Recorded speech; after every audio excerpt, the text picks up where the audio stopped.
About a week ago, Regal Cinemas was doing a Best Picture Nominees film festival, so I finally got the chance to go see every movie nominated for Best Picture this year, and I wasn't let down, for the most part. It was awesome, first and foremost, to go see so many movies in the span of a weekend, so I'll definitely remember that part the most. But just being able to watch such great films was the really awesome part. So as the Oscars are about to happening today, or just happened, I'm not quite sure when this video is going out, I decided to give my thoughts on the 9 nominees by ranking them and giving my prediction as to who will win. Before I get right into the list, I have to say, just about every single one of these movies were fantastic in every aspect. It makes complete sense why they were nominated for Best Picture. In fact, my top 5 were really hard to rank because I love them all so much. Also, a number of these movies I do plan on rewatching for my series recap, either later this year or in the future, so those will be full-length reviews, but for now, let's get right into the list. The Post was one of the only movies on this list that I didn't feel like deserved its spot. But Zach, it's Steven Spielberg. And Zach, it's Tom Hanks and Meryl Streep. So what you're saying is, this movie is Oscar bait. Yep, pretty much. I went to go see all these movies with one of my best friends, Damien, and he was about ready to walk out of the theater during The Post because of how boring it was. I could audibly hear him sigh multiple times throughout this movie. The Post is essentially about how the popularity of the Washington Post came around, how the press and the executive branch of the United States stopped being so buddy-buddy, and eventually this sets up the beginning of the popular Watergate scandal that we get a tad bit of a reference to at the end of the film. The positives with The Post is that it's perfectly adept in its director. I mean, it's bloody Steven Spielberg. The acting is great, of course, and there's some really cool cinematography moments while they're in the printing room. Other than that, it's just a really heavy dialogue-driven film with a very interesting premise that took way too much time to get to the good parts. The very beginning, mind you, was interesting. I think it was the first 15 minutes, there was a brief war scene, which was really cool, and then some espionage shit went down, but as soon as the 2 lead actors got on screen, it was just a bore fest until the last 40 minutes of the film. Am I saying The Post is terrible? Of course not. I think it's just mediocre with a really interesting premise, and there were a number of movies that I watched this year that could have taken a spot instead. Specifically Baby Driver. It's absurd that it didn't make a Best Picture nominee. I give The Post a 5 out of 10. Directed by Luca Guadagnino, Call Me By Your Name is about an American doctoral student who goes to work as an intern in 1980s Italy. While there, he has a fling with his boss's son. This film was kind of unsettling. Not because it's about 2 homosexuals that really don't even play up that part too much until later on in the film. It's more along the fact that Elio, the 17-year-old kid, has parents who are okay with him being in a relationship with a man in his 20s. Not to mention the fact that in real life, Elio, the actor, looks like he's 12 and Oliver looks like he's 30. Oh wait, Oliver's actor is 31. Wow. It was very, very uncomfortable, very creepy. I don't know why this movie was nominated with that kind of premise in mind. When I looked at some of the reviews, I found out that I wasn't the only one that found this a bit strange. Other than that, Call Me By Your Name was much like The Post in my opinion, where I found myself bored throughout most of it. While The Post was dialogue heavy, Call Me By Your Name was the complete opposite.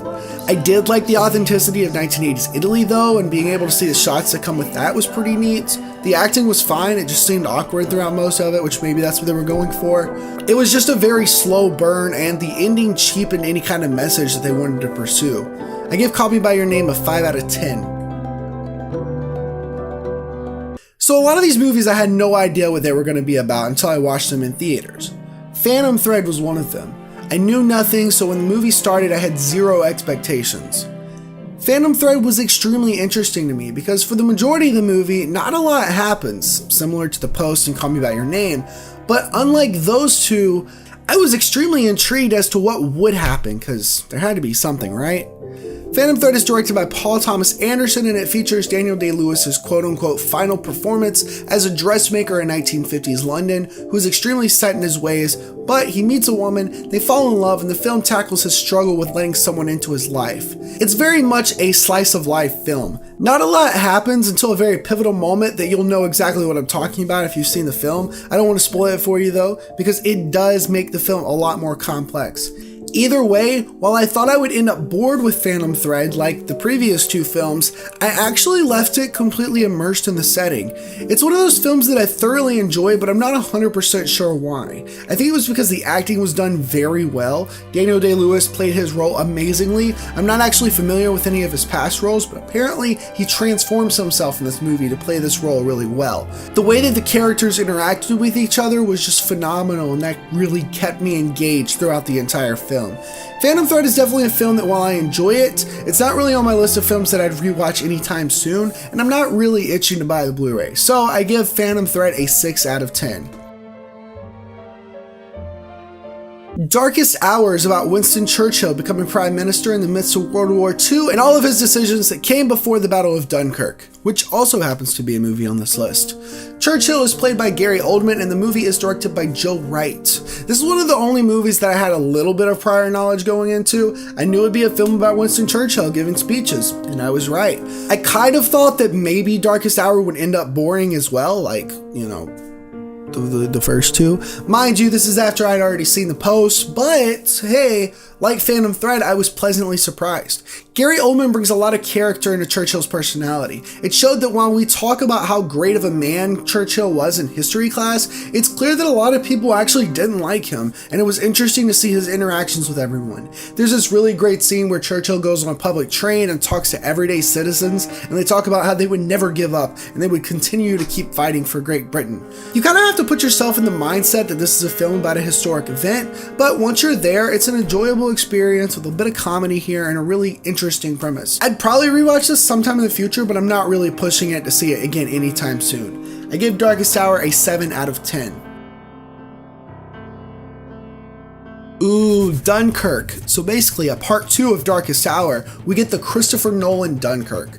Personally, I've never seen any kind of war films. This was the first of its kind for me, and I really enjoyed it. I was excited to see this in theaters because I didn't know about it when it first came out, and by the time I had heard about it, my only option was Blu-ray, so having the chance to see it in theaters was amazing because that's really where you need to watch this movie. Because Dunkirk is the kind of movie you really want to get immersed in. We're talking about a film where there's characters, but you're not particularly attached to them.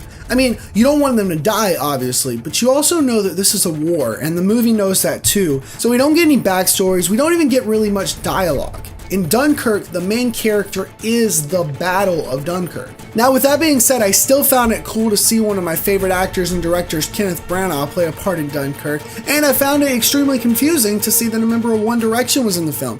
But neither of them being in this took me out of the experience of the Battle of Dunkirk. Nolan does this really interesting thing that I enjoyed, where he splits the film up into 3 primary sections, and we go kind of back and forth between them all without it being confusing like other movies that Nolan would have done.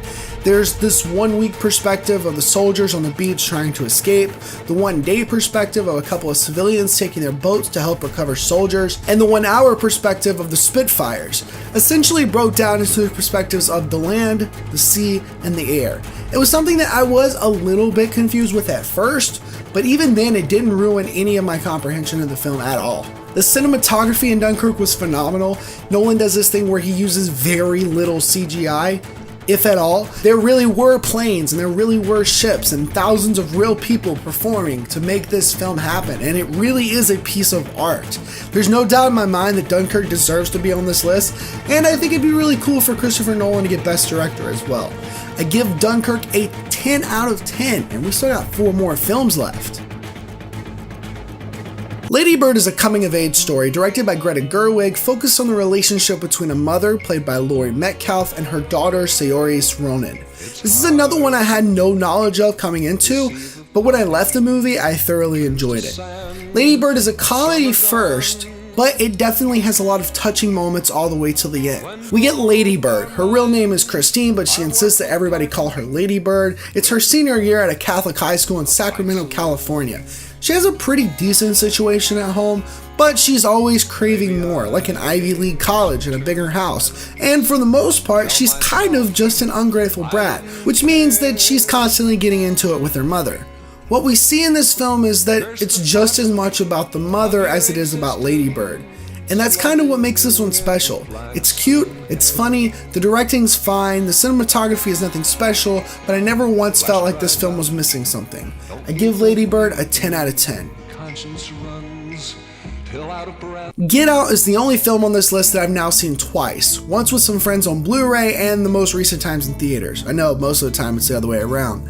Get Out is Jordan Peele's directorial debut featuring Daniel Kaluuya as a young black man named Chris who is dating a white woman named Rose, played by Allison Williams. Rose takes Chris to meet her parents for the first time, a couple of upper-class liberal progressives who just so happen to also be in what can only be described as a cult that kidnaps black people. And they're essentially body snatchers. I'll leave it at that so I'm not spoiling too much.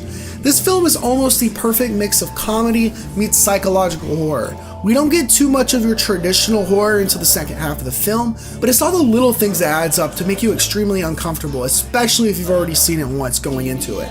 I mean, I gotta say, after seeing Gone Girl a couple of years ago and now Get Out, I'm really starting to question if I ever want to date white women again. And I'm also white, so you know, these bitches be crazy. The entire cast was just perfect in this one. The visual effects in the main areas where effects are used are really interesting and unique. If you haven't seen this one yet, it's definitely worth your time. I give Get Out a 10 out of 10. The Shape of Water is fantastical, and I love it so much. Directed by Guillermo del Toro, The Shape of Water features Sally Hawkins, a mute woman who ends up falling in love with a fish man. That's right, it's a little bizarre, kind of like, you know, the fact that there was an older man and a child almost falling in love in Call Me By Your Name, but this one's a little different, especially with the ending, which I'm not going to spoil. It completely justifies them falling in love. Just stay with me here. The way this film is built from the ground up was simply breathtaking. From the visuals of Mr. Fishman to the way the world was looking, it was so 1960s America, which is what it was set in, while also being extremely otherworldly. The cast, once again, for this film was perfect. Richard Jenkins and Octavia Spencer was fantastic as a supporting cast as Sally Hawkins. Sally Hawkins, the fact that she doesn't say a word in this movie, well, there is this one scene, but I can't really explain that without getting into spoilers. Just the fact that she's able to convey such emotions without speaking was phenomenal. The last time I saw Michael Shannon was as General Zod in Man of Steel. I was afraid that he was going to use the same "I will find him" cartoonish phrase, but he doesn't, and he's a fantastic villain in this film. He does have this almost cartoonish character in him, but it's nothing as over the top as Man of Steel, and it just works within this world that Guillermo del Toro has created. The soundtrack, composed by Alexandre Desplat, alone was nothing short from amazing. I want to own this soundtrack. It was just that good and that unique. I'm even listening to it while I'm writing this script. I give The Shape of Water a 10 out of 10. And with that, there's only one film left. Another film that I had no preconceived notions about that just blew it out of the park. When you hear the title, 3 Billboards Outside Ebbing, Missouri, what exactly do you think this movie would be about? If you're like me, you'd just be completely confused and have no idea. What, is it about an advertising agency or something? It beat the hell out of me. But I saw it and holy crap, 3 Billboards was my favorite movie of the bunch. Directed by Martin McDonough and starring Frances McDormand, Woody Harrelson, and Sam Rockwell, 3 Billboards is about a mother whose daughter was raped and killed before the start of the movie, and after months of the police not finding the culprit, she decides to get the police department's attention by renting out 3 billboards outside Ebbing, Missouri, and putting a very controversial message on them directed straight at Woody Harrelson's character. This film had so many twists and turns, characters were constantly doing things I didn't expect to happen, even all the way to the end of this film where I thought there were moments that I could predict and yet something completely out of left field happens. The acting is near flawless. Frances McDormand is up for Best Actress, and if she doesn't get it, then Sally Hawkins should get it for The Shape of Water. The acting is near flawless. Frances McDormand is up for Best Actress, and if she doesn't get it, then Sally Hawkins should get it for The Shape of Water. Speaking of nominees, both Woody Harrelson and Sam Rockwell are up for supporting actors, and I could honestly see either of them end up winning. I think I have my bets more on Rockwell though, if I'm being honest. From the beginning to the end, this film has a ton of comedic moments, some heartfelt and heartbreaking moments. I honestly don't think I have a single gripe with this film. Oh, some people were pissed about a CGI deer. There's this scene with a deer, it's clearly CGI, but it's like the only time CGI is actually used in the film, so it didn't really bother me at all. Either way, I also give 3 Billboards Outside Ebbing, Missouri a 10 out of 10, and it is my prediction for Best Picture nominee of 2018. And that's it, all 9 Best Picture nominees. I will eventually have to redo my top 10 films of 2017 because it's completely inaccurate now, but I think I'm going to start doing kind of around the route of Your Movie Sucks, where I'll wait until I've seen even more of the 2017 films before I actually start doing top 10 or top 20 lists of films around a year. Same goes with video games, etc., etc. I like the idea of seeing as many interesting and good films that come out in a given year before actually rating them, because as you can see, only one of these movies ended up on my personal top 10 because I'd only seen one of them before I made that video. In terms of movies getting snubbed, I still think Baby Driver is one of the best movies that came out last year, and while it's up for Best Sound Editing and Engineering, which it definitely deserves, I'm quite surprised it didn't get Best Picture. Wonder Woman was also a bit of a surprise. I genuinely enjoyed it, even though its third act was not so great, but I was a bit shocked that it didn't end up on the list considering how big it was when it first came out. Following the other superhero movies this past year, I really enjoyed Guardians of the Galaxy 2 and Spider-Man Homecoming, though I can't see that either of those would have gotten a nomination anyways, because of the other movies that were nominated. Unfortunately, I still have to see Logan and Thor Ragnarok, so I can't speak on either of them even though I've heard they're great. The same goes with Blade Runner 2049, I haven't seen it, but it is up for cinematography and visual effects, which I could see winning. Beauty and the Beast is up for costume design, which makes a lot of sense. It's another one that I enjoyed this past year, though it definitely isn't top 10 for me anymore. The only other film that I could have seen being in the Best Picture slot is The Big Sick. I thought it was a fresh take on the rom-com genre, and I think it could have taken the place of Call Me By Your Name or The Post. And it's actually still up for Best Screenplay though, which, to be honest, I don't know who's going to win this one because they were all really fantastic. Either way, this has basically been all of my thoughts about the Oscars this year. Hopefully next year I'll be much more immersed into the other categories and their nominations. I can talk much more about film and stuff, considering this is really my first year getting into movies and reviewing them and such. In the meantime though, if you enjoyed this video, don't forget to give it a like. Let me know in the comments what your pick for Best Picture is, and hit that subscribe button and notification bell so that you can be notified of more videos like this. Thank you so much for watching, and until next time, I hope you have a great day. Bye!